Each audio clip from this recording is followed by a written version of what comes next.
So welcome, everybody. Thanks for coming here. Welcome to my campaign for a third term. I'm particularly glad that y'all are here at Metro Stage. Many of you know this theater has been here for a few decades now. This is one of the last times we're going to be in this theater. It's going to be, they're going to redevelop this area. There'll be a whole new theater area. But for now, this space, remember it, take your mind snapshot because it's kind of sad, I know. It won't be here anymore. But it's going to be here for a couple more months. And just for all of you who do charitable work, and I think everyone in this room does, Carolyn Griffin, I want to thank her. She's right here. She is a pleasure to work with. This place is ridiculously cheap, by the way. If you ever want to rent it out, I can tell you. And I shouldn't give that away. But Carolyn is a joy to work with. So it is still going to be open for a couple more months. Please feel free to use this space. Yolanda, come on up. It's all good. There's a chair waiting for you. So I want to thank all of you for being here. I want to thank all the people who helped me in the kitchen. We had my bartenders. We had Alex and Barrett and Steve Wright working the table. Many of you know my chief of staff, Jacob Weinberg. He is not here. He is in Spain somewhere, thus proving that I do allow my staff to have paid vacation. I believe in paid vacation. I do. I believe in that. So I brought actually my legislative counsel from session. His name is Snapper Tams. He's right here. He worked for me in Richmond, so he can handle me in the most trying of times. This is a cinch compared to it. And working with him, of course, is my wonderful aide, Barrett Fife, who started working for me when she was 16 in Alexandria and does a terrific job. And she also came to work for me in Richmond. Taking your pictures, if he's around, is Danny Anderson, my newest intern. He's probably outdoors. Oh, there he is. He's up there. He's my paparazzi for the day. So I really want to appreciate him helping out. And when I'm done, actually, Barrett and Snapper are going to be your masters of ceremonies today. I most want to thank all the people behind me. The people behind me, each and every one of them, came to me, actually with the exception of Frank, I came to Frank. But in all the other situations, they all came to me with some very important issue, something affecting their lives. But it wasn't just about them. Each and every person behind me was trying to do good beyond their personal lives, to help their community, to help Alexandria, Arlington, Fairfax, and often the entirety of Virginia.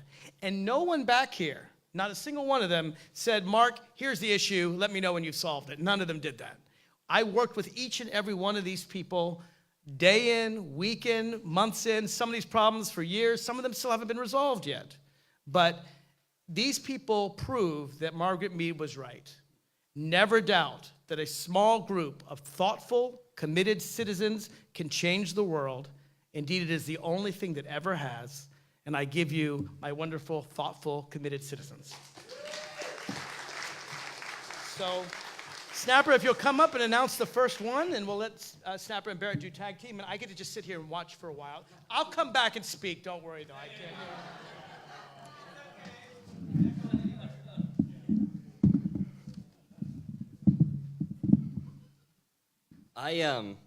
I love the idea of Mark just sitting over here on the side, and in my head I'm thinking about this like it's a roast. Like each one of them are going to come up here and say something really funny about him, and unfortunately for me that's not the case. But I'll be the roaster. I think this event is really unique and it's really special as the microphone falls.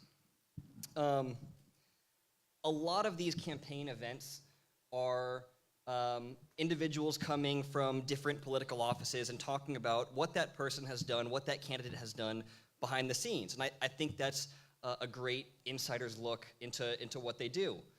But this event, I think, is very special because the value of a representative is what they do, is the impact they actually have on the lives of the people that they represent. And that's what this event here tonight is all about.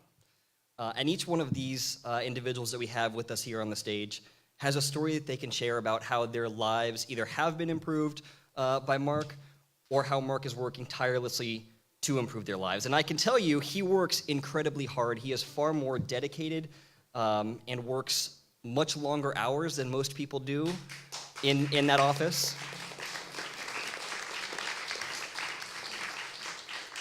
I personally know that. I worked many of those same hours as well. But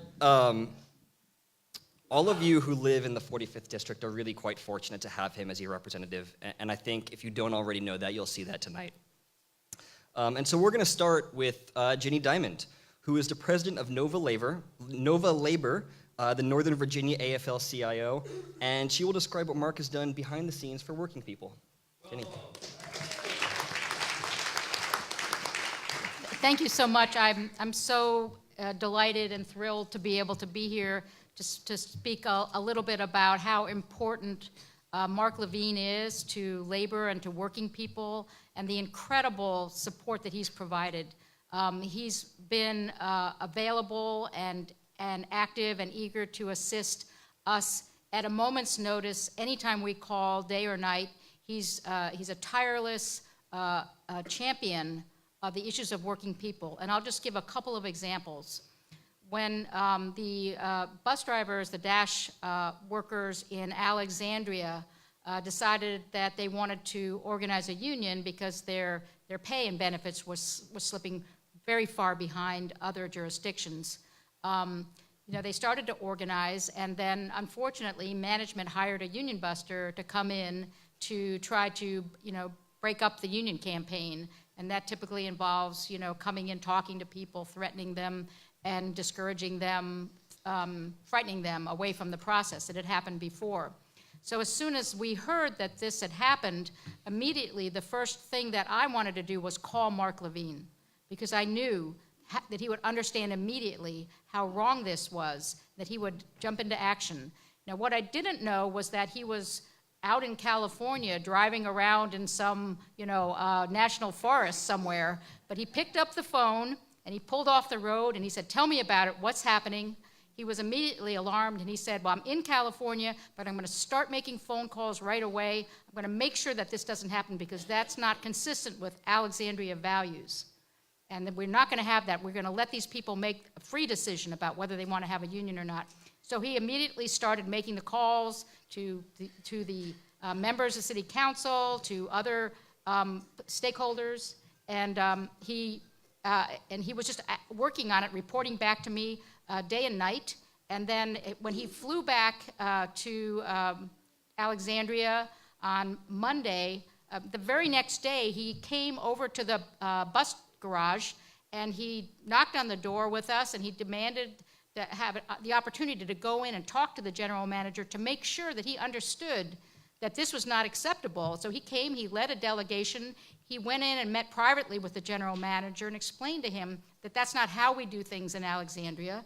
And he then went into the break area, spoke with the workers, and assured them that they had the right, many of them immigrants, that they needed to understand that this is America. They have the right to freely decide whether to unionize or not. It was so effective, it was so important, so powerful, and of course, the outcome was that within a couple of days, due in large part to Mark's efforts, the management got rid of the union buster, the workers were able to make a free decision, they voted overwhelmingly to have a union, and we really owe that to Mark Levine, so we appreciate him doing that.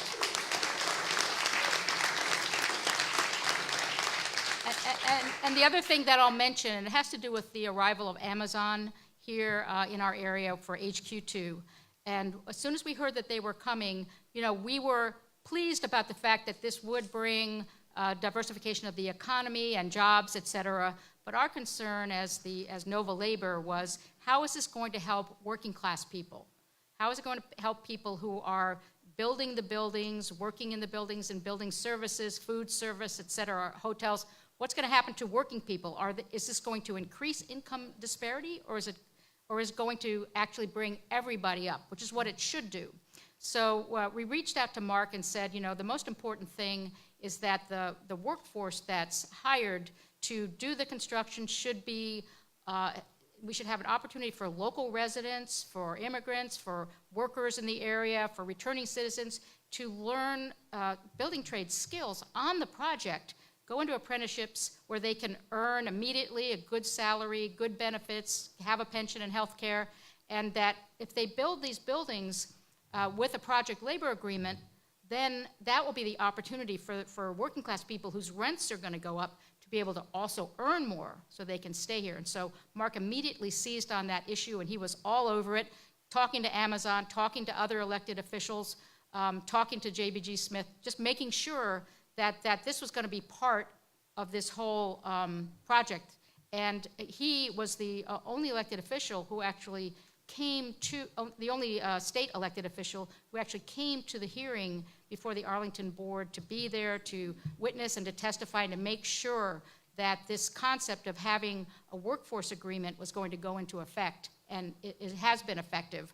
And so again, we have to thank him for that, for the opportunity this is going to provide, because if we don't have a workforce agreement, then what happens is there's wage theft and payroll fraud and exploitation of workers who are on those construction sites. It happens all the time. And Mark understands that. He worked on it. So he's brilliant, he's effective, he understands our issues, and he will fight like a champion anytime we go to him and tell him that there's an issue that's affecting working people. So we can't be more proud of him, more grateful, and I'm so thankful to have the opportunity to share that with you all. So thank you, Mark.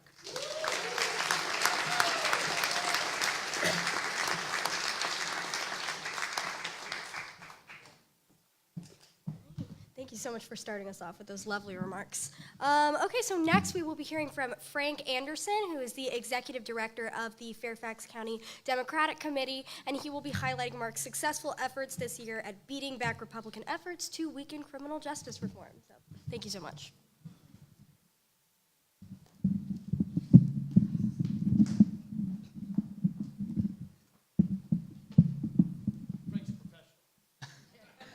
Hi, folks. My name is Frank. I'm with the Fairfax Democrats.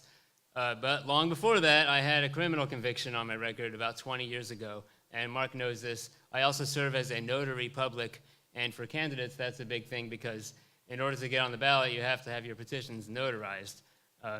So this past legislative session, and I've worked with Mark on getting his petitions notarized to become a candidate.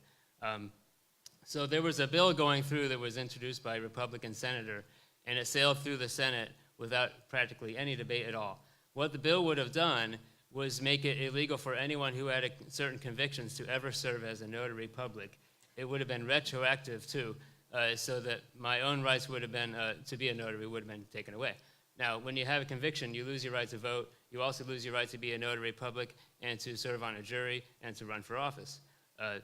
So the bill was going through. Mark noticed that it was on what's called the uncontested list. That's a list of bills that's just going to get voted on without any debate. Well, as soon as he saw that, he said, I don't want my favorite notary to not be able to notarize the petitions anymore. So he first got together with some delegates and convinced at least a dozen to vote against it. That being said, it still passed. And at that point, when I got the call from Mark, the bill was sitting on the governor's desk waiting for a signature. And so we didn't have a whole lot of time to lose. So what Mark did was he called lots of legislators. We worked together calling every Democratic legislator in Virginia, even if they had voted for the bill, convincing them to oppose the bill and to sign on to a letter to the governor saying, we would like for you to either veto or amend this bill. So we went through this for several weeks, and when the process was all done, we finally heard that the governor was not just going to amend it, but he actually vetoed the bill. So I just want to thank Mark because if I didn't know about this bill, I would end up breaking the law without even knowing it. Not only that, some candidates they could be jeopardized and end up not even becoming a candidate because it turned out that their petitions would have been valid. But not just for me, I want to thank Mark, but for everyone going forward. If you have your rights restored, that should be it. You should be able to perform those rights, especially if it's been like 20 years. So even if you had your rights restored, this bill would have taken that right away. There would have been no appeal, no process for turning it over. So this was just one of the most punitive bills out there. And I want to thank Mark for leading the effort to turn this thing around. So thank you, Mark.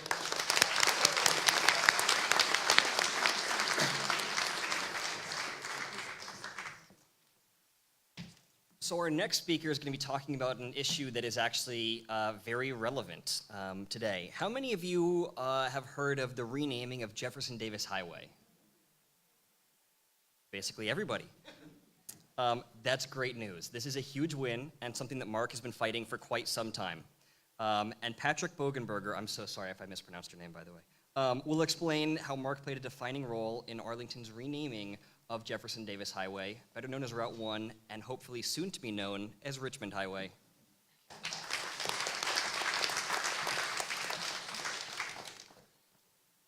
Good afternoon, ladies and gentlemen, fellow Dems, and maybe even a few independents and Greens. My name is Patrick Bogenberger. I am a proud resident of South Arlington and a proud constituent of Mark Levine's. Yes, specifically today I'm going to talk about Mark's re-election campaign. I'm proud to support Mark's election campaign. I'm going to talk about a name change of Jeff Davis Highway, a sometimes lonely effort on Mark's behalf. Yes. It is, in fact, still named Jeff Davis Highway in Arlington. Some people don't realize that.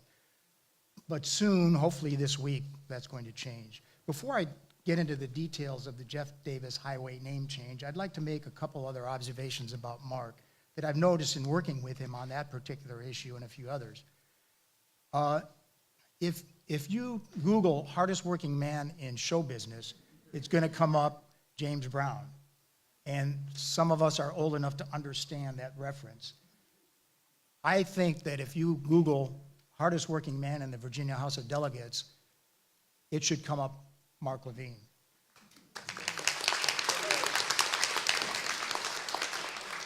Mark has not missed a vote since he's been in the House.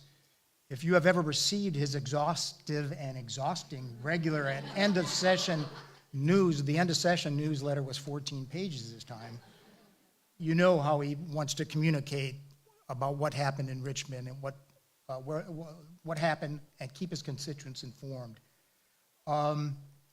If you've been to his monthly constituent lunches at Los Tios, you know that it's partly social, but it's mostly business. People come in and talk, complain, ask questions, have problems. Mark and Jacob are there taking notes to follow up on these issues. Mark is the deputy whip of the House of Delegates, a significant leadership position that requires hours beyond his normal work.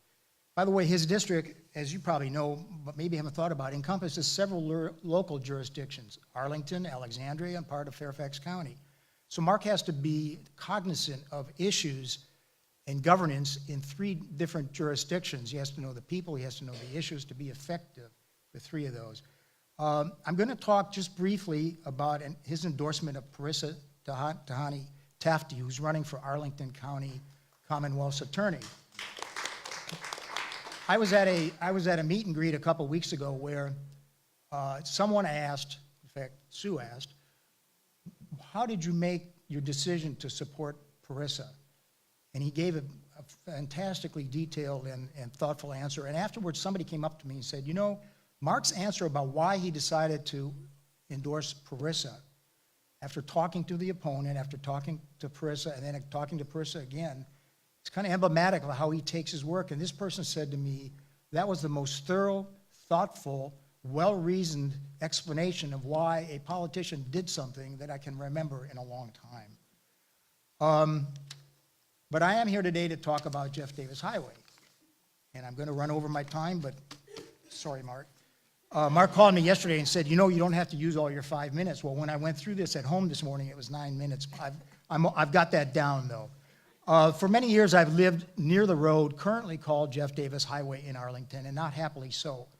Several years ago, I decided to get involved with efforts to change the name. Among other things, I approached probably half a dozen or more elected office holders, all Democrats, to see if there wasn't something that could be done. Well, they all agreed with me, and including Mark, while they all agreed with me in principle, they basically said, there's nothing you can do. Richmond hates us, it's just gonna make matters worse, it's just a symbolic gesture, it's not worth pursuing. And when I would run into these people, many of whom I know quite well, at ongoing kind of public events official events, political events, they would never bring up the Jeff Davis Highway thing except for Mark. When I ran into Mark, he'd see me, he'd look at me and he'd say, I know what your issue is. I haven't given up. I'm working it. It's going to happen. So we would strategize from time to time, especially after we picked up 15 seats after the 2017 election, 15 Democratic seats, and it was close. We'd talk about we'd do different things. And finally I told Mark, I said, you know, I've given up. This name is not going to change until the Democrats take state legislature. At that time or shortly thereafter, Mark said to me, hey, I have a different approach. I have a legal approach that I think is going to work. I've been studying the issue. And he was studying a 2012 change in the Virginia Code, and he looked at it and he said, you know, that language looks like it would hold up to allow the Arlington to change the name without having to go to the state legislature. He had his legal argument. He ran it by some elected officials in and near Arlington. And basically they said, not going to work.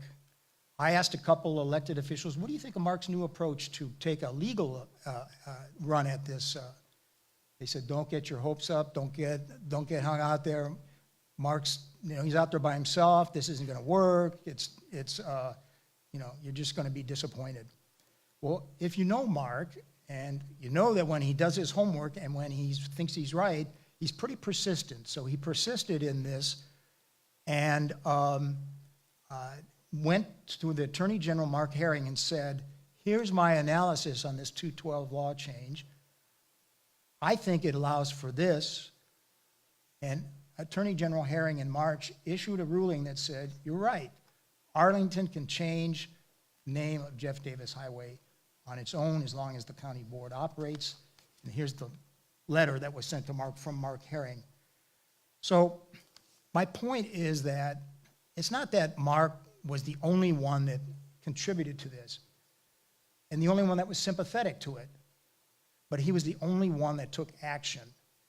And today, we're standing here with, by the way, the Commonwealth Transportation Board, which has to do, is the final approval of it, is going to meet next week, Wednesday, 9 o'clock, and they are expected to pass, but you know, you never know, the name change, but ironically, they're meeting at 27-something Jeff Davis Highway. The reason that this is coming up this week and it looks like it's going to pass is because Mark saw it through and was persistent. And for that, we thank you and we give you kudos. Thank you, Mark.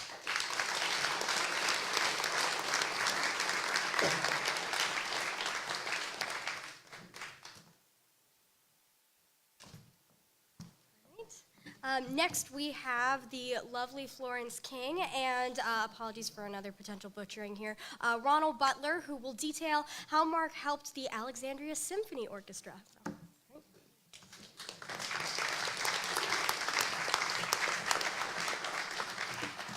Good afternoon, everybody. Okay. So actually, it's Ronald Butler and Florence King who are going to talk about the Alexandria Symphony Orchestra. That is so true. Most people, we might say the symphony orchestra, but we are on the board of trustees. He's been modest. He was the past president for about 6 years, so he knows all about it. And most people may not know that the symphony orchestra is a nonprofit, so we have to raise funds. So we play at Schlesinger Hall. Who here has been to see the Alexandria Symphony Orchestra? I see a lot of subscribers here. And for those of you who haven't, let's talk afterwards. We got to get you out there. But the key point, we play at Schlesinger Hall, which actually is a part of the NOVA, Northern Virginia Community College chain, as a matter of fact.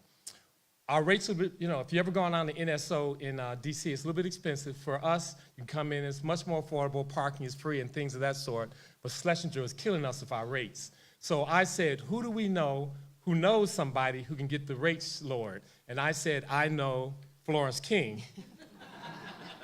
And Florence knows everybody. And Florence King knows Mark Levine. And I have to be honest, when he first started out with his initial campaign, I said, well, now let me go to his first launching. And I went there, his parents were there, and I'm like, I think I'm going to support this guy. And so I ended up going to the swearing in and all of that good stuff. And it's not that just because I know him, you can be a stranger like Ronell Butler and he will still help you. And help us he did. So Florence actually set up a meeting between him and, I don't know who all those other people were. They were big people with, at the Northern We can't Virginia name names. Community College and the state education department, whatever. But we actually have to pay for the hall, behind the Parking. scenes. You have to pay for parking, but we also have to pay for the rehearsals. We have 2, sometimes 3 rehearsals. So it actually grows to be a pretty big expense. And when we asked Schlesinger, could they cut the cost down, they said they had rates they have to charge. So when Florence talked to Mark, all of a sudden it changed. So real quickly, Florence, you want to tell us about what Mark did? Well, he saved us a boatload of money. And so what we did, we got greedy. So every year this same proposal come up, we asked him each year to come and sit at the table and negotiate because he has to really talk to Virginia. And what they do is like the parking is kind of, Schlesinger sometimes don't have any wiggle room or anything. And so what we do is go to the table, look across the board and see where we can save money. And we said, well, yes, it's a nonprofit. Yes, we can get maybe a nonprofit rate because some of the other people who park at Schlesinger's, they're paying a different rate. We provide it for you subscribers, it's free, but it's not free to us. And so he has tenacity, let's just say, because, and just like, I guess Patrick, is that your name, Patrick, mentioned that, he won't promise you anything. He said, I'm working on it. So that might be his forte, let's just say. But let me just say this. We want to make sure we go well below our time limit here. But the thing is, Northern Virginia said we have to charge you so much. Right, And there's no no way matter what. around it. We have a nonprofit rate. We have a for-profit rate. We couldn't get them to move off that. So what Mark said is, well, why don't you give the Promise them symphony this. some money back? So they took out an ad. We have a huge email list. So they actually send their message to us and we blast them out to everybody and things of that sort. So even though they didn't discount their rate, they actually gave us money. The net was we saved a substantial amount of money on that. And for that, Mark, we are We're so so thankful to you. And he gave us twice as much the second time around. Yeah, right. And I don't want to say the dollar amount, but the first year was good. The Yeah, second year, it was more. Mark came in, we were sitting around waiting for the meeting to start. He came in and said, let's get going. Push somebody away from the head of the table. You did that, Mark. Sat at the head of the table, ran the meeting, and they Ran the actually meeting. all but doubled the amount the second year. And so, if anybody needs a favor, see Florence, and then Florence will get in touch with Mark, and I guarantee it'll work. Okay? Mark is on your side. Thanks so much. Great, thank you.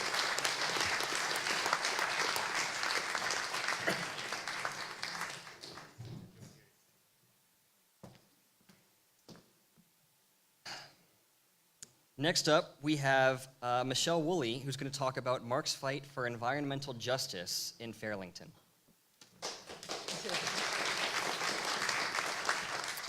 Thank you. I'm sorry. I feel like I wasn't mentally prepared to be on a stage, so. And I'm here talking on behalf of my husband and son over here as well, the crazy guys over here.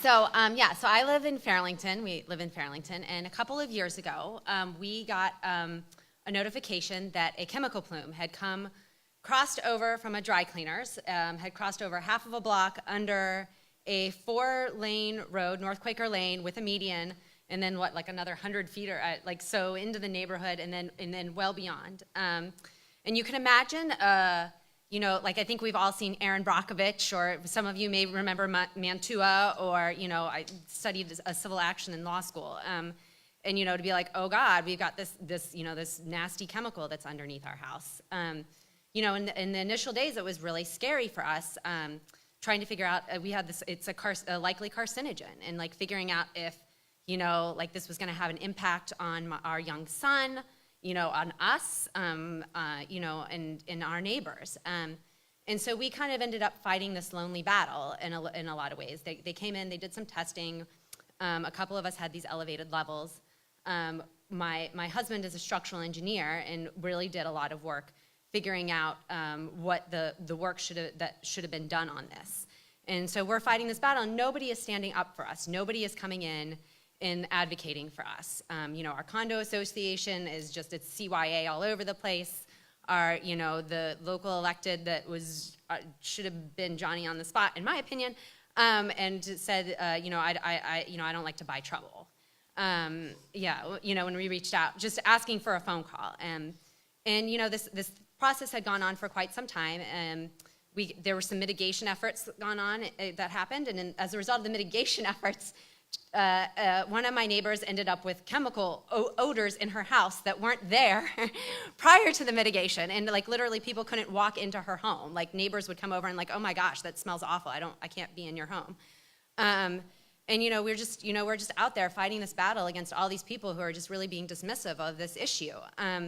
And so finally, I got really worked up about it. And, part of it for us was also, we moved within the neighborhood and decided to sell our house. And this is not the main issue. The health issue is definitely the main problem here.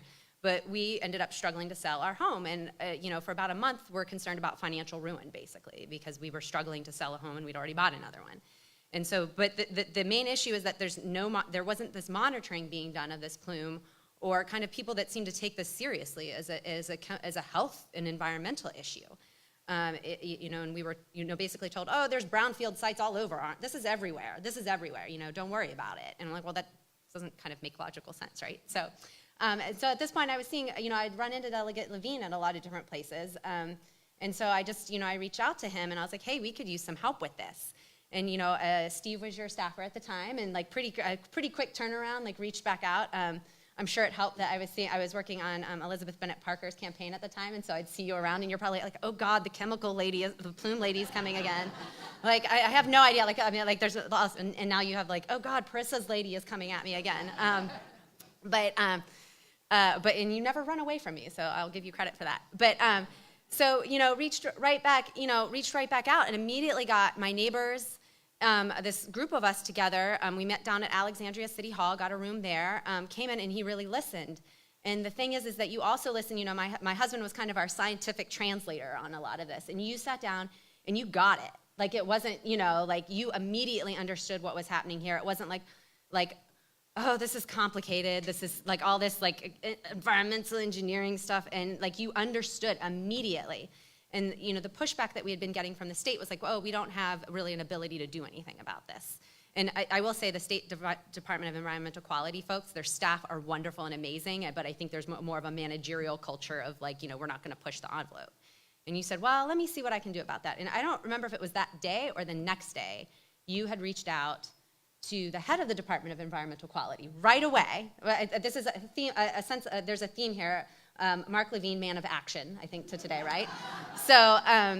So, you reached out and like immediately, and that was all we had really been wanting anybody to do was like, I would have been happy if it had stopped there because you got somebody's attention and he's like, oh no, I think we can do a little bit more than what's being done there. And so this process then ends up going forward and it ends up being, we have multiple meetings. He brings all these stakeholders in to a room. We worked with some neighbors to hire our own environmental engineer to come in and like to be able to help, lend, expertise on our side. And you gathered all these people around, and there were these meetings where there's pushback. No, we can't do that. You can't do that. And you're like, and in particular, I was concerned about my neighbor who had all these chemical fumes in her home. And you just didn't stop in this meeting until they were willing to say, all right, fine, we'll do something. Like, it was like, no, we can't really do anything about that. We don't have the power. And you're like, but this needs to be fixed. And I think within that week, that somebody had finally shown up at her house when everybody had been ignoring her at that point, like had stopped talking to her because nobody wanted to get sued. And so, it made a huge difference. And I think they're still working to resolve the final issue on that. But at the very least, she can walk into her home and not have a headache, which is, I think, important. And so those meetings have continued. We had a big community meeting, and the Department of Environmental Quality comes and they do this presentation. And I look up at this screen and I was like, and this was like maybe a month or so, maybe 2 months after you'd gotten involved. And I was like, there's a lot more stuff that they're talking about doing now that wasn't on there when we were fighting this battle on our own. And so what this has resolved in now, and you're still working on this, you met last week, continue to meet with all these folks, that there's going to be this, this thing that we were told from the very beginning, we can't do that.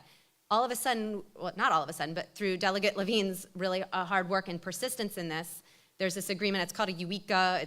It's an environmental agreement that has some teeth to it. Virginia's environmental laws we have a long way to go on that, but there's an agreement now that's got teeth. It runs with the property where this is, so there will be ongoing monitoring of this. so that, my neighbors and I can be, rest easy knowing that, like, because this chemical stuff, I mean, it's an insane amount of chemicals that's over there that's just going to keep on coming on over, so invading Arlington from Alexandria, and that that there's monitoring going on now, and that there's yeah, I know. No. I love Alexandria. But like the thing is that, that there's something that's going to be happening, so that if there's things that change, you can't see this stuff. It's underground. It's like 12 feet underground. You can't see it. You can't smell it just walking around. But that doesn't mean that it's not going to be in people's houses or affecting them in some ways. And there is now assurance, and people can sleep easy at night. People, like, there's a lot of young kids in my neighborhood.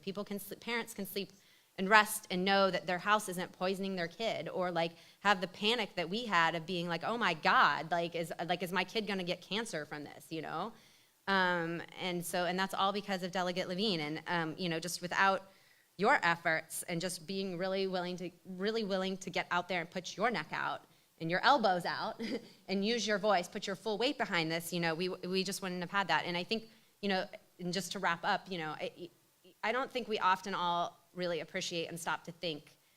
Our elected officials in this area they're part-time, they're paid on a very part-time basis, whether you're talking about like your city council folks or, our local state electeds. And the amount of time that you put into this job is really, impressive and unique. And I think we all really benefit from that. And so thank you. Thank you.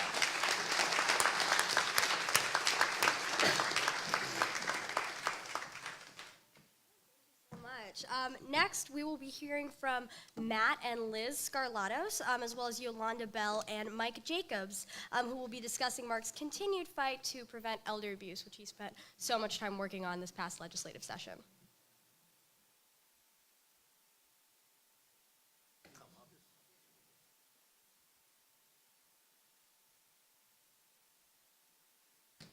Good afternoon. My name is Matt Scarlatos. My sister Elizabeth is coming up here to the podium as well.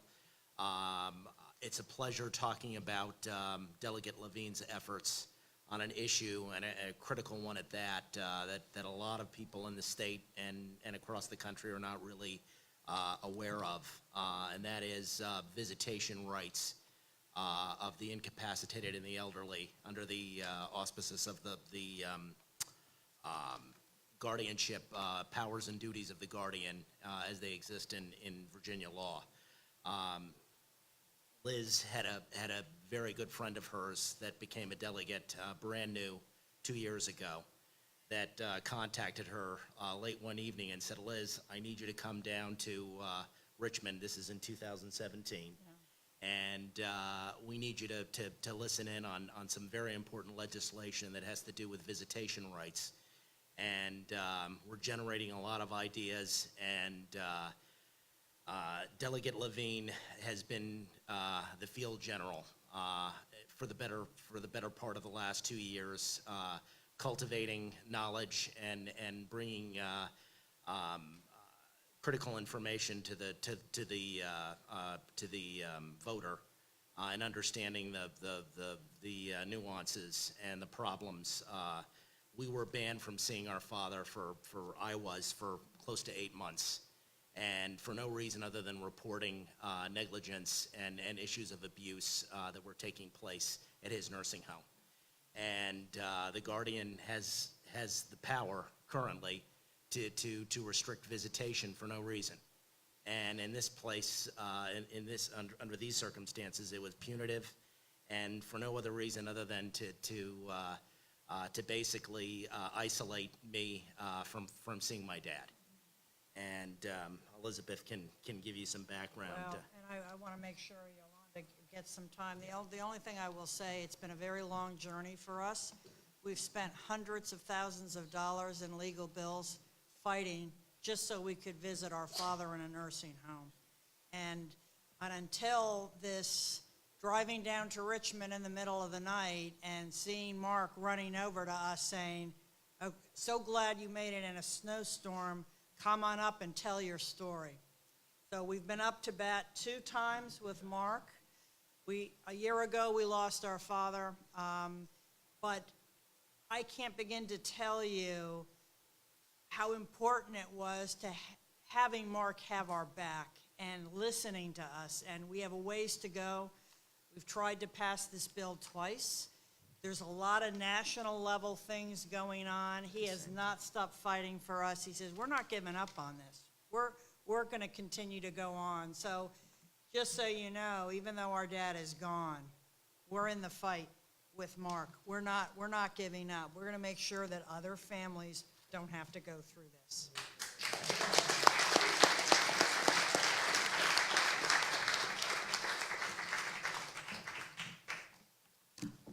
Hi, my name is Yolanda Bell, and like Liz and Matt, I met Delegate Levine, well, he heard about me in 2017.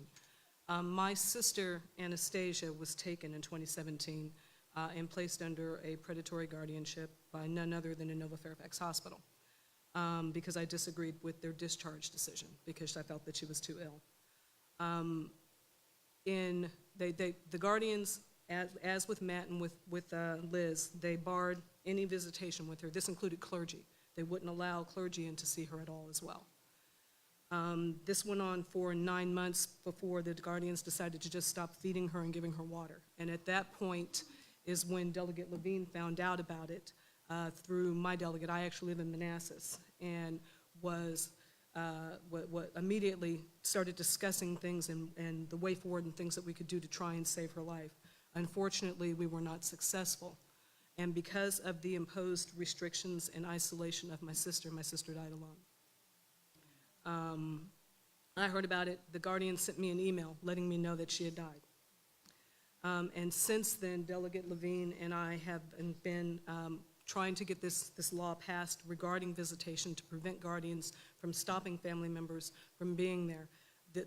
Their restrictions were so severe, I ended up having to take them into federal court.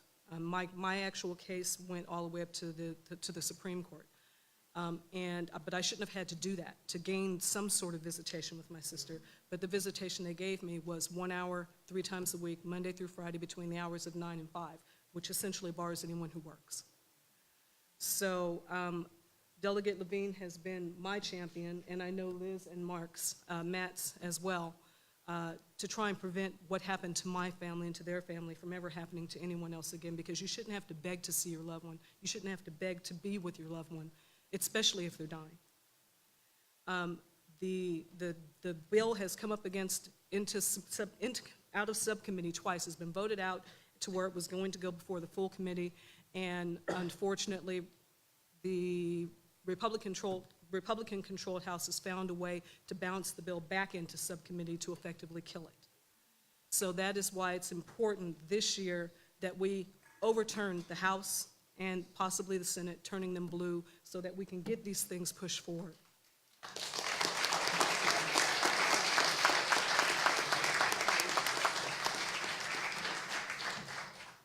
There's some pretty compelling stories today here, and it's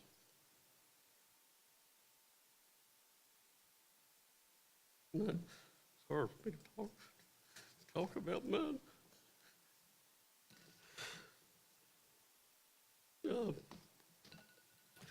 This is my friend Jane, and I haven't seen her in 2 years, and all of us have been fighting for legislation.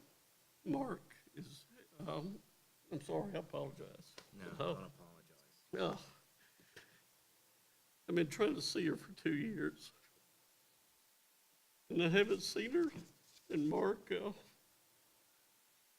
he's been a champion of that, and one of my friends I grew up with in Tennessee, Mark and I grew up about 125 miles apart, and I didn't know that, but anyway, he told me that he was going to a CPE class.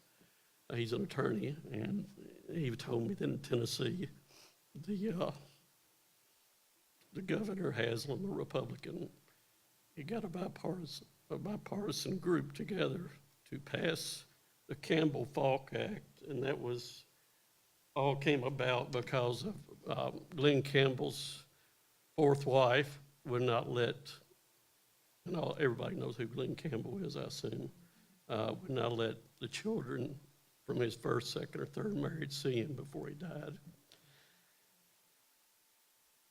So I presented all this to Mark 2 years ago, and told him I hadn't seen Jane. I said, I may never see her before she dies. And she has gone downhill and is close to death now. And anyway, Mark, I'm sorry. This is tough. This is tough, man. Anyway. I mean, in the 70s, I took Dale Carnegie course, and I didn't have problems, but I wasn't talking about a personal issue like this. And but anyway, I had some notes because I've been dealing with a 94-year-old mother in Tennessee, and I didn't know I'd be in town. But so I'm not going to read this one. It's going to kind of go over it. So what Yolanda and Matt and Liz and I have been through, to sum it up, is like a Lifetime movie network gone bad. I mean, you can't make up this kind of stuff. It's happened with these guardianships, and Mark has taken this on. You know, I've talked to him at least. I'm calling you Mark because I love you, brother. I love you, brother. Not Delegate Levine. You are Delegate Levine, but I love you. And but he's taken up this fight, and we've lost. Yolanda just said we've lost twice in Richmond, but you know, even if she dies, I'm going to keep fighting for it. And Mark has been working tirelessly. In this month, tentatively, we've got a date set.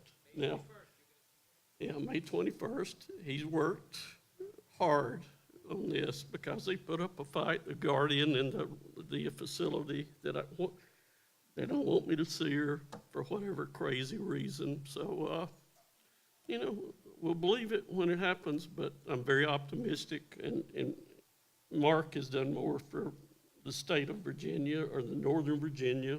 He's the only one. And yeah, and you know, I encourage you to look at his record and achievements. Everybody in here, the Symphony folks, and you, the Richmond Highwaymen, everybody, I admire you. You know, I mean, Mark, You got him coming out from resting. he's got. I mean, he's a fighter. I mean, you know, he's. Now there would be somebody in the White House would say Mark is not a smart person, but Mark is a genuine smart person, and I love him, and I appreciate everything you've done, and He has a soul. and he does have a soul, and I appreciate everything, my friend.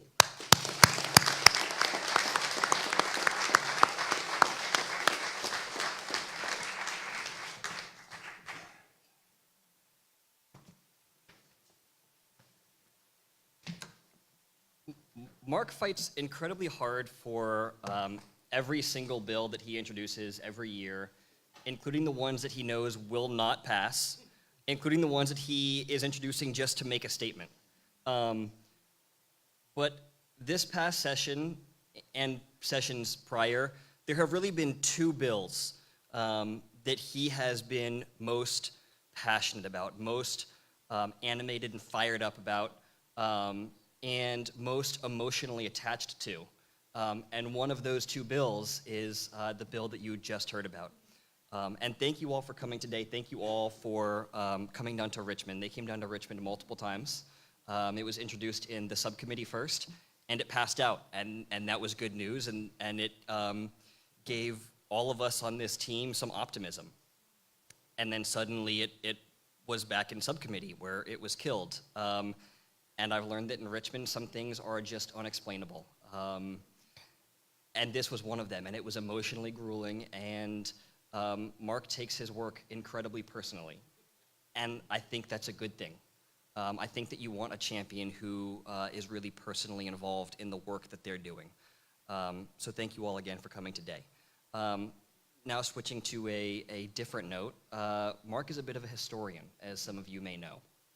And Mark has been committed to preserving history here in Alexandria, which obviously has no shortage of it.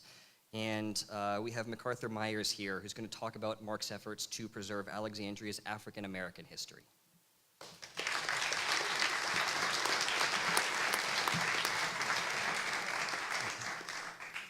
Good afternoon. My name is, as he says, MacArthur Myers, and I'd like to start off by saying Happy Mother's Day. And Councilman Jackson, Councilman Dale Pepper. Alexandria is my home, and I have to do a disclaimer here before I get to talking. As the current worshipful master of the oldest Prince Hall Lodge in the state of Virginia, 174 years old, I want to do a disclaimer. As the current Grand Lodge, Grand Historian of the state of Virginia's jurisdiction, I'd like to do a disclaimer because I know this is going to be on tape. But I'm doing that because some of our interaction has involved the Masons. Mark is a Renaissance man, as you can hear. The individuals up here on the stage, it's just basically telling everybody's story that's sitting out in the seat. Councilman Pepper and Councilwoman Jackson, who I have a great esteem and respect for, know that I don't come up to endorse anybody in politics. I've been in politics ever since I was a little teeny guy. You know, I think the first thing I handed out was the poll tax, the voter registration in 1964, the Civil Rights Act. So I've been in this a long time and have matriculated to be campaign manager, one for R. Robertson, 1870 Alexandria election, Andy Evans for sheriff, Alexandria election. So I say that to say this. Sorry, Tennessee, we got Mark now. Y'all lost our game. I met Mark a few years ago, and one of the things and the reason I decided when he asked me, some people said a New York minute. I took an Alexandria minute and say, what time you already late, I'll be there. So as you grow older, you do certain things and you do different things. And to come up and be asked to come on the stage is a great honor because to transition in my life. And we have a common bond. And that common bond is telling the Alexandria story, the good, the bad, and the ugly. It's one city, but many stories. And thank the Mark, I even got to come to the Metro stage in my lifetime. But saying that to say this, I can remember when this wasn't an arena, and now it's going to be gone. But there's a story before the arena. Smoot the Lumber Company was on this site. So knowing the riverfront, and one of the things that Mark and I had talked about, and that's why we come to a commonality in all the interests and all the levels of concern that Mark be down there fighting for, is my passion. And so I stand before you as Joe Citizen. I'm just a citizen today, and irregardless of all them titles, is that the African-American story is here, but it hadn't been told, hadn't been respected. And so he gave me the permission to call him Mark. I usually call him Delegate Levine. He said, no, call me Mark. So with some of his energy, Alexandria, along with the council, has decided to develop the African-American Heritage Trail, which is along the waterfront. Along with his support, Alexandria has decided to support the slave pen at 1315 Duke Street. With his support, Alexandria has also decided to bring the lynching signs from Alabama and the pillars to Alexandria for the lynching of the McCoy and Thomas of 1899 and 1897. And recently, if you have traveled on Mount Vernon Avenue, you'll see where there's a historical marker put up for Universal Lodge. 174 years in Alexandria is nothing to sneeze at. Alexandria was only 96 years old when this lodge was formed. And Mark, I said, Mark, I need you. Would you be our keynote speaker? He said, Mac, you late. I'm there already. So he said, what time and where?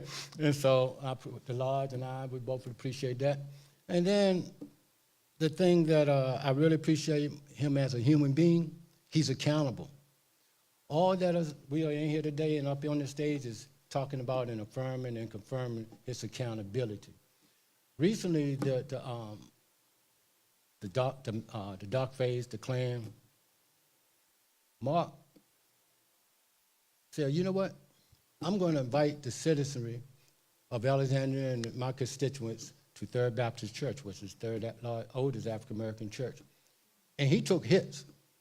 I mean, he took some hits. I'm like, good for you. But that's what you do when you're a politician. People were there to try to change the agenda and from the issues. Mark said, well, we're not here for this today, but I'm available to you, and let's talk about making a scheduled appointment for we can talk about that issue that you want. But let us stay focused. But the point behind that is accountability, availability, and let's do it.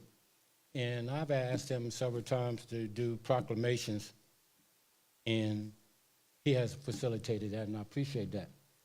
For Alexandria, Fairfax, and Arlington, one of the things that my position allowed me to travel through the state, Mark has a great respect in the state. People respect him. I didn't know you was the whip until today. I guess I should have saw your site. But saying that to say that when I tell them that I'm from Alexandria, they ask me, do I know Mark Levine? I said, yeah. They say, you lucky. So, solution. I'm solution focused. And here's a suggestion for everyone in here.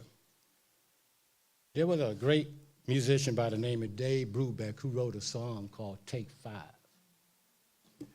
And the lexicon of our vocabulary and behavior is also, people say take a deep breath, but take 5.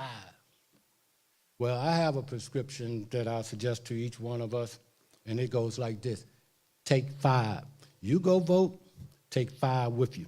The other person go vote, they take 5. The third person go vote, they take 5. So my point is with Mark, we have to get Mark back in there because he has unfinished business. One of the great things that I had the occasion to do was to sign a petition for the Equal Rights Amendment. Virginia, there's only one more state that have to ratify this, and I could talk to you later on after, about what my perception of the 5th women's revolution from for Abigail Adams to today. That was one of my great honors that I will always take with me to the afterworld. The other thing is, if you take 5, they take 5, we need the Democrats to take over the House to get rid of this gerrymandering, and I know that's on his list, the equal rights. And one of the things, and I'll sit down, is that I respect them for is that Medicaid, that health insurance. Everybody has health insurance. And I know that's been his passion, and so it was done. So take 5. That's 5 over here, 5 over there. Do the math. Thank you. Appreciate it.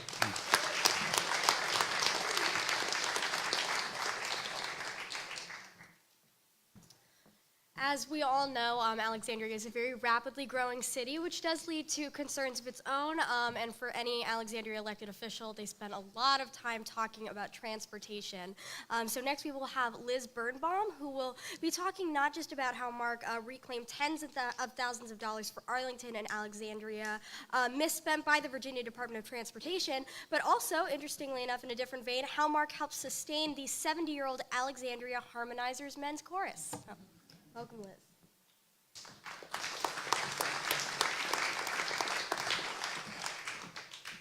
So first I'm going to blow Mark's narrative away and just say, my brother actually knew Mark when he was growing up in Tennessee, because my brother lives in Nashville.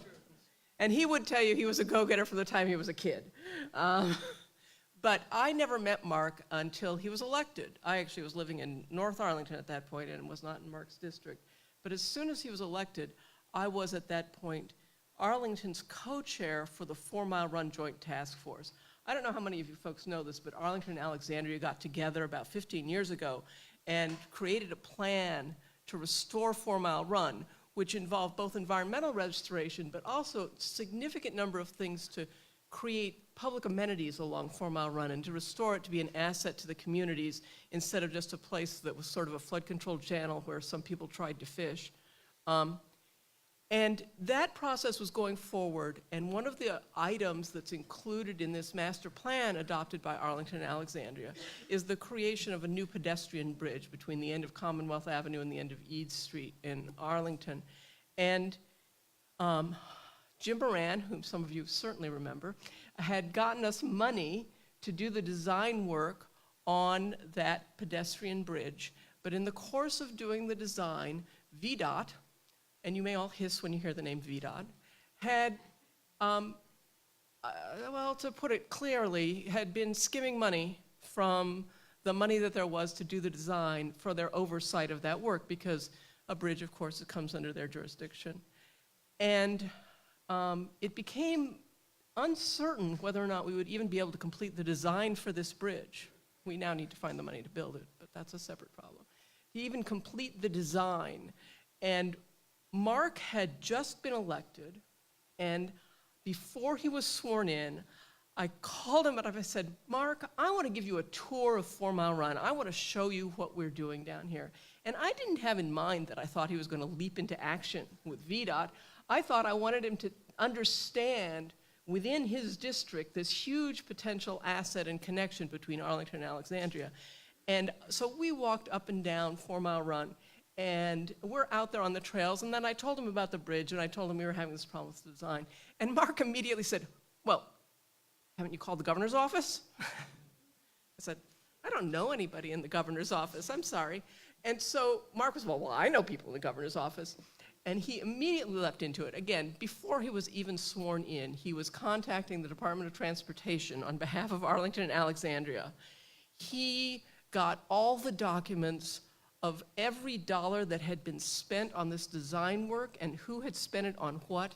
He sat down and went through piles of paper, construction charges that, you know, he's not a construction guy, but he's figuring out how this money's spent. And then finally, this all culminated in this meeting that we had at the offices of the Northern Virginia Regional Commission, where Mark sat down, and VDOT basically thought they were going to explain to him how the citizens didn't understand what they were doing. And he came in and knew more about how the money had been spent than they did, and basically got them to back down. He did recover about $40,000, which made it possible for us to complete the designs, and that was just amazing because we had no lever at VDOT until Mark stepped in. So then there's this follow-up story, which is that 2 years ago, at Mark's first re-election campaign kickoff, he asked me to tell this story about how he'd worked on VDOT, and I heard from the Symphony folks about Schlesinger Hall. And I also serve on the board of the Alexandria Harmonizers, which is a 70-year-old men's chorus, one of the best men's a cappella choruses in the world that happens to be headquartered in Alexandria. And we do a lot of performances at Schlesinger Hall. And I thought, ooh, maybe Mark can help us out with Schlesinger. I wonder what I should ask him to do. And so I sort of had that in the back of my mind, and actually never had a really good reason to call Mark. And then suddenly, a year later, they handed us a new contract. And the new contract Schlesinger handed us had a force majeure clause. Now, I'm also a lawyer like Mark is, so I talk about this stuff. That's that clause in every contract that says if an act of God occurs and it's impossible, then everybody just goes back to square one and this contract doesn't exist. That's what it usually says. This time, some brilliant lawyer working for Nova had decided that it should have a clause that says, in case of force majeure, if there's snow and we have to close down the school, the contract doesn't exist, but we get to keep your thousands of dollars in deposit. And we're like, we can't sign that contract. And we went to the woman who runs Schlesinger Hall, and she said, nope. No chance of amending anything about the contract. Nope, there's nobody you can talk to. Nope, can't talk to the lawyers. Nobody we can talk to. And so I went to Mark. And Mark said, of course there are people we can talk to. And, you know, so we sort of looked at the organizational system of Nova, and he figured out who he wanted to call. And he pulled together a meeting with people who actually run the school system, as well as the person who runs Schlesinger Hall and the lawyer. And I mean, the first thing that happened, he went in there, and the guy who runs the school system said, well, of course that's ridiculous. But we would never have gotten that unless Mark had just immediately stepped in and said, you know, the state of Virginia shouldn't be running roughshod over my constituents, which is, he read the contracts, he read the old contract, he read the new contract, he learned more about it than the people he was meeting with. And then he walked in and just, wiped him out. So Mark is just a huge advocate for our constituents with the state of Virginia, and he's already done stuff for me twice, and I'm going to think of a third thing sometime soon.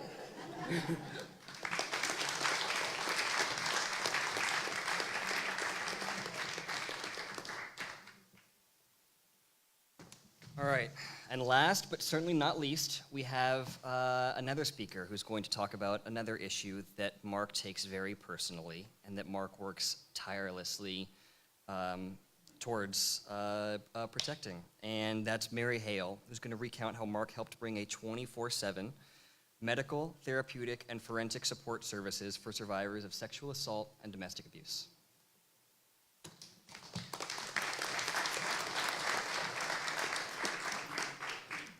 So hello, everyone, and I'm grateful to have this moment to share. I've worked in victim services for, 20 years now. And in 2016, I came to work for Inova Hospitals as the director of their forensic nursing program. It's very, very hard to find trained forensic nurses. Most of them work a full-time job and will work part-time as a forensic nurse. It takes 20 forensic nurses to provide solid 24/7 coverage. That model may work in smaller rural communities, but our department covers 6 counties, plus all our military bases, plus all of our universities, plus. Our staffing model was not sufficient for the patient volumes we were seeing.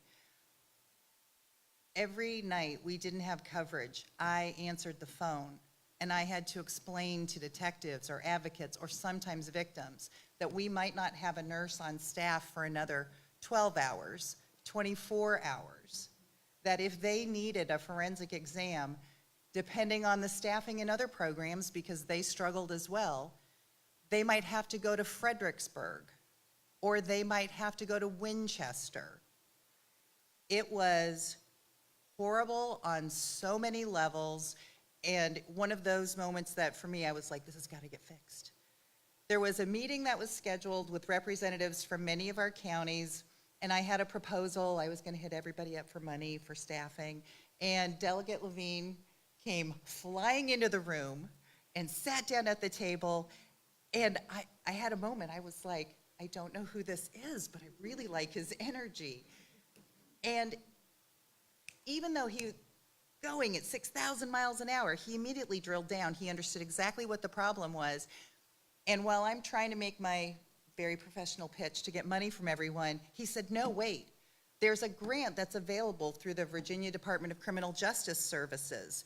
That's what you need to apply for, because that's going to give you money for staffing. There's SANE specific sexual assault nurse examiner. There's SANE money specific available. We can help you get a letter of support from people, from delegates, from representatives. We can make this happen. So immediately I shifted focus because I was like, this problem has got to get solved. Our team went back within 4 days. We had 4 days to write the grant proposal, 4 days to get a letter of support. And Delegate Levine, there's questions I don't ask. We had a letter of support with our grant application with 25 signatures on it. Members of delegates, state senators, everyone supporting us. And that October of 2016, we received a grant through the state of Virginia that allowed us to create full-time and part-time positions for forensic nurses. The only other program in the state that has that is in Richmond. So we were finally able to recruit and support and create a professional path and retain these amazing, phenomenal nurses, and ensure that no victim ever had to be told, I'm sorry, we can't help you right now. And we were at a Take Back the Night event, April Sexual Assault Awareness Month. It's a long month in my world, but we did speak at that event. In 2015, the total number of patients that our department saw was 550. As of 2018, our department saw 935 patients. And every day I look at those numbers and I'm reminded, as horrible as the issue is, I recognize it always happens. So knowing that these adults and children found the courage to tell someone, that person believed them, and when they reached out for help, they didn't have to wait. I don't know any way to qualify that or put a price on that for the difference that it makes. And it's not slowing down and it's not stopping.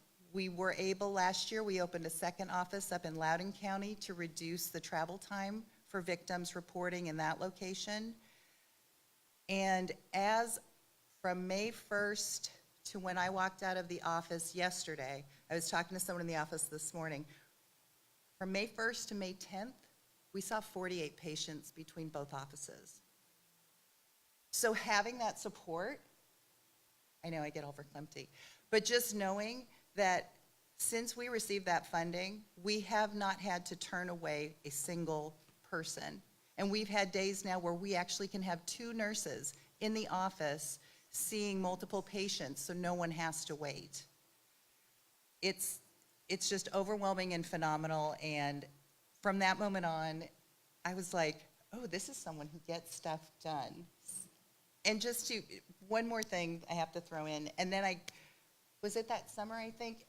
Delegate Levine had written and passed legislation, and I was able to be there for the signing, requiring that every police department, when we work so hard to have forensic nurses available 24/7, and they're able to do the physical evidence recovery kits, that's the actual things they use to collect the DNA, Delegate Levine got legislation passed that requires law enforcement to submit those kits to the crime lab for testing within 60 days of receiving them.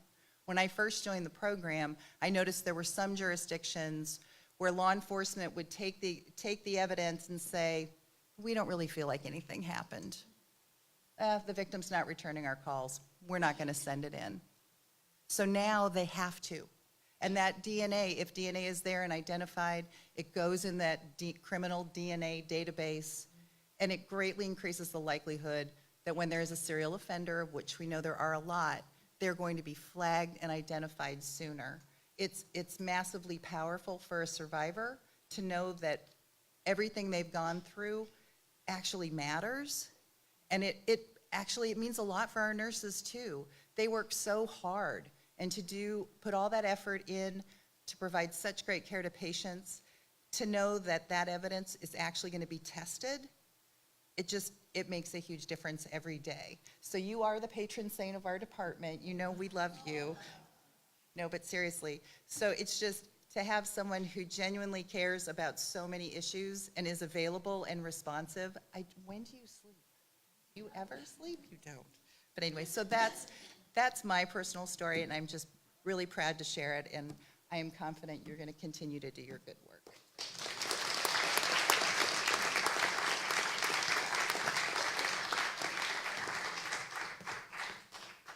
So that is our final speaker, but we have one more bonus speaker, and that is the delegate himself. I'm quite enjoying that he has to be silent while all of us get to be up here and speak. There's a joke that he'll probably tell to you about him and a microphone. But I suppose just before I allow him to speak again, if we could all just thank him one more time for all of the work that he has put in.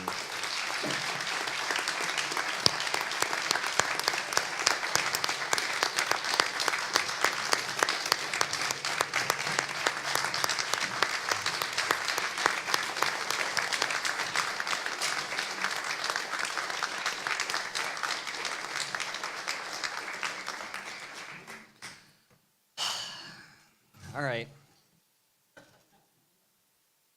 Mark, I guess you're allowed to talk again, so you can come on up here. Thank all of you.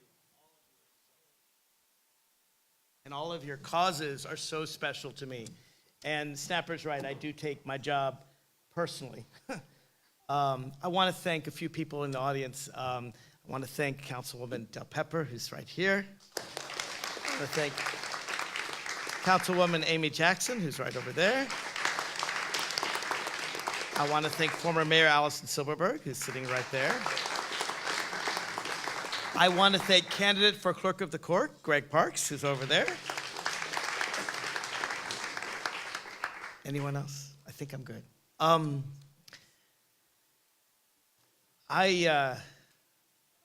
have so much love for the people, for all of you, really. I mean, I know all of you in the audience, too. It's not just the people on this stage. And I've long believed, so I've been a citizen activist for decades. And the thing that annoyed me most about politicians was when you go to them and you express the problem to them, and I had lots of issues I've been fighting for, and they say, yeah, it's a really good issue, and then you never hear from them again. So it's always been my goal to answer the call when people call for me, and to work hard, and to not take no for an answer. And sometimes I succeed, and sometimes I haven't succeeded yet. But I believe that you never fail if you never give up. And all these causes are very, very dear to me. All these people are very, very dear to me. And I just don't think we should give up. We are at an historical moment in America right now. Jerry Nadler, the chair of the House Judiciary Committee, called it a constitutional crisis. I agree with him. I know Jerry Nadler well, actually. I used to work for Barney Frank, many of you know, on the House Judiciary Committee. And I have a lot of faith, actually, and respect for Congressman Jerry Nadler. We are at one of those points where I think sometimes when you're in the middle of it, you know, you're in the forest, you don't see the forest, you just see the individual trees. We're at a crisis point in America right now. And being the historian that, not as good as MacArthur Myers, no one's as good as historian as MacArthur Myers, but being a student of history, I've thought about other historic moments in American history. I was thinking about 3 elections that I considered as important as 2020. I'll get to 2019 in a minute.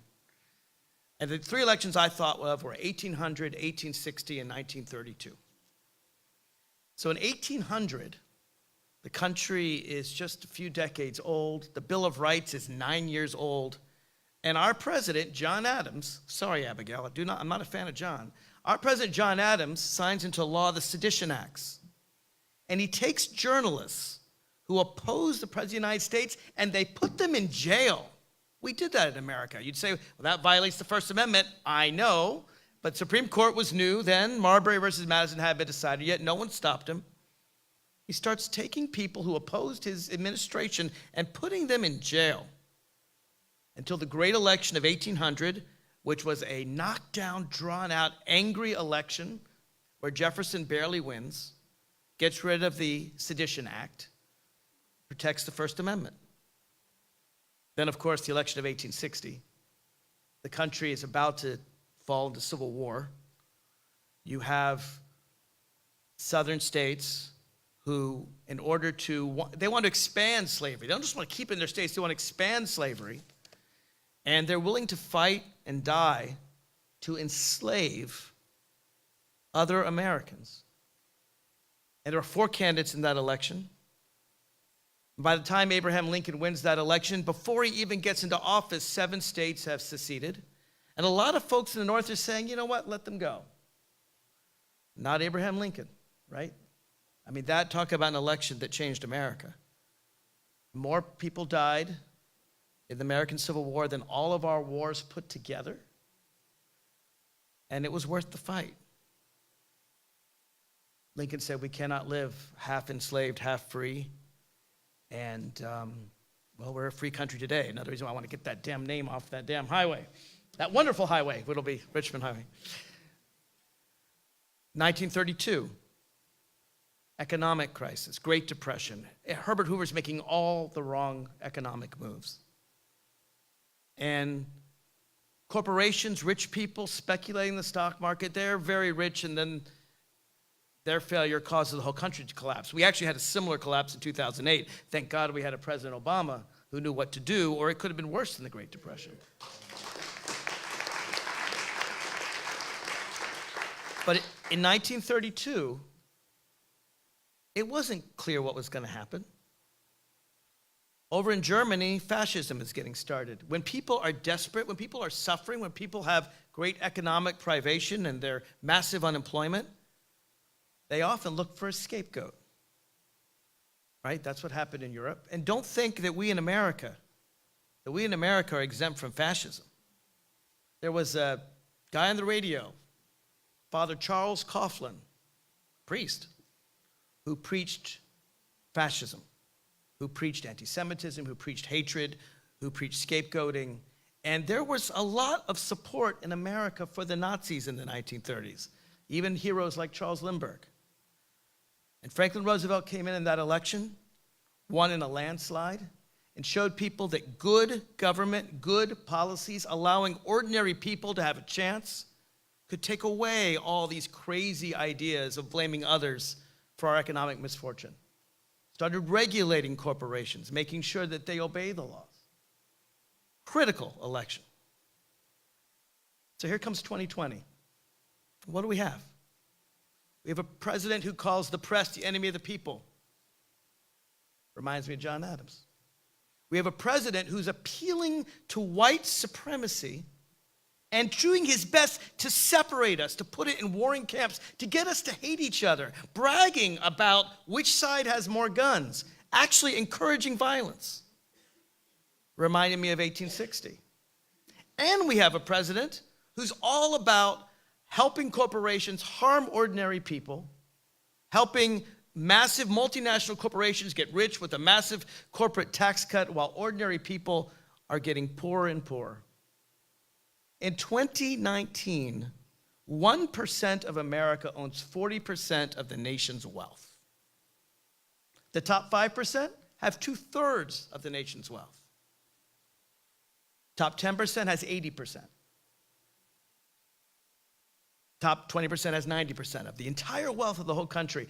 50%, half of all Americans own practically nothing, living paycheck to paycheck. And I remember 1932. So to me, what's going on in America combines the three most important elections in our history, and we faced them all. We faced them all in 2020, along with the constitutional crisis that Congressman Nadler was talking about, that we have a president who says, I'm not going to obey the Constitution, which you know I always carry with me, right? And the Virginia Constitution as well. But I'm just not going to obey it. Congress, you want a subpoena? No, I'm not going to do it. And I'm nervous because whereas the Constitution is the Constitution and the court should uphold the Constitution, President Obama didn't get to choose the nominee he was allowed to choose under the Constitution for the first time in American history. I mean, the Constitution says the president has the right to nominate a Supreme Court justice. Yeah, the Senate can reject them, but it doesn't say the Senate can never hear one. That had never been done in 200 plus years. And now I'm worried there's a bunch of toadies on the Supreme Court.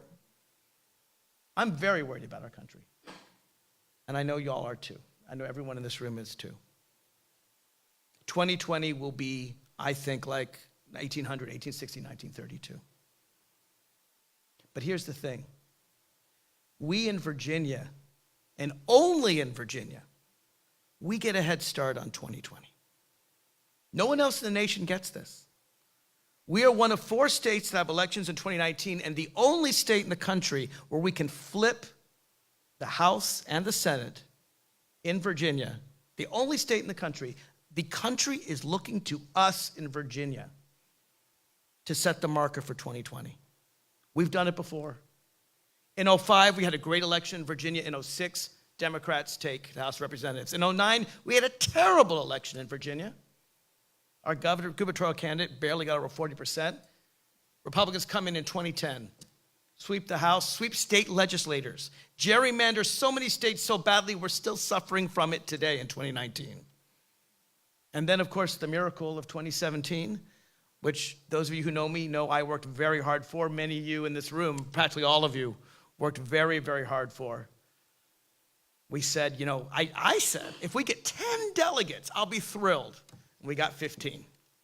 Actually, we got 17. We got the majority. Josh Cole was treated. Shelley Simons was cheated. We'll go back there another day. We lost the pull out of the hat, the bowl. But then, after our tremendous success in 2017, we took the House in 2018. The only reason why the President of the United States has any kind of oversight right now is because of a Democratic House of Representatives that came there because people had all the momentum from our Virginia elections. Here's the thing. I remember November 2017. I remember people were still angry and upset over the election of 2016. You all know these people. We are these people, right? Oh my God, he's doing this. Oh my God, he's doing this. Oh my God, this is terrible. This is horrible. This is awful. And you'll want to go and pull the covers over your head and never come out of bed. And I hear this all the time from my friends. Oh my God, Mark, did you see he did this? Did you see he did this? It's terrible, and it is terrible. They're not wrong. They're not wrong intellectually. I do think they're wrong emotionally. When bad things happen, you can crawl under the covers, and you can be upset, and you have every right to cry. But it doesn't solve anything. Every single person on this stage was confronted with a difficult problem. And none of them sat home and said, every single person on the stage was told, you can't do this. You can't, it's not done that way. I've been told 1,000 times in my life, Mark, it's just not done that way. I don't listen to those people. And that's why I need your help. We can win in Virginia in 2019. We can set the stage for America in 2020. We are this close. And so I need your help. I actually think the Virginia Senate's going to be okay. We got 19 Democrats there. None of them are in danger. And I think the Senate's actually going to be pretty easy. We got 5 people going. My colleagues in the Senate might not like me telling you this, but really the battle is where I sit. It's in the Virginia House of Delegates. We need 2 seats. 3 of our delegates are becoming senators. Love all 3 of them, but that means we have 5 seats. And actually, is Dorothea in the room? No? Is she there? Oh, well, Alex actually he's a big canvasser. Holly, Lynn. We've had a lot of people in Alexandria Democratic Committee, Arlingtonians work very, very, very hard. This is our year. This is a year to make a difference. Many of you know I have a Republican opponent for the first time. It's kind of fun for me. I'd much rather fight a Republican than a Democrat. Much rather. So I'll probably send out 1 mail piece to just remind people to vote, because this is a year. I may be the only contested Alexandrian on the ballot in November. But the vast majority of funds I'm raising, and I've committed to our caucus to raise a lot of money, they're not going to me. They're going to protect my friends, people like Wendy Goditis and Hala Ayala, and protecting the seats that we gained and getting us 2 more, people like Dan Helmer, Josh Cole. So I'm going to ask all of you who can afford it, if you can contribute a little bit more. I hate asking for money, but it's not for me. It's for the cause. It's for the country. And encourage your friends who aren't in this room, who you know can afford it, not the ones who can't, but the ones who can afford it, maybe some in that top 1% that got 40% of the nation's wealth. Contribute to the cause, contribute to Mission 51. We can do this. In 2017, everyone was depressed about Donald Trump, but after November, they were like, wow, look at what Virginia did. We can beat this guy. And then, oh my God, did we get to work in 2018. In Virginia, just think about it. We had 4 out of 11. We had 4 out of 11 seats in Congress. Now we got 7 out of 11. That's amazing. We can do it in 2020, but the road goes through the House of Delegates in 2019. So if you can canvass, help me canvass. If you can contribute, yeah, help contribute. But I am excited, not just about helping all these people. I'm excited what we can do about guns, to make sure that we're not flooded with people who shouldn't be having guns, shooting up our schools. I'm excited about health care. We can dramatically reduce health care costs right here in Virginia. I'm excited about the Equal Rights Amendment. I'm excited about a firm LGBT non-discrimination law, rainbow rights, that I put forward every single year, but give us a majority and we're going to pass. I'm excited about education. I'm excited about what we can do for survivors of sexual assault, domestic violence. I'm excited to finally get the bill to help Yolanda and Mike and Matt and Liz.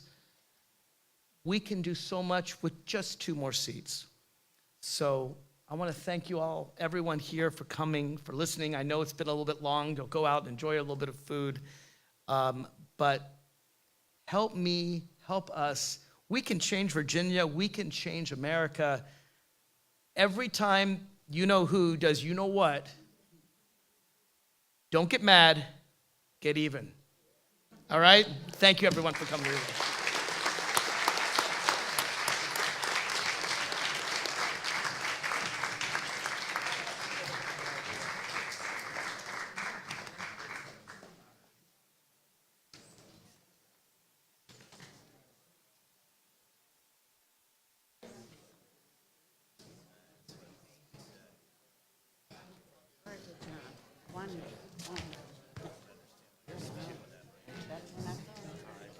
So good. So good. Good thing. No problem. You know you can count on us. I know that. You know.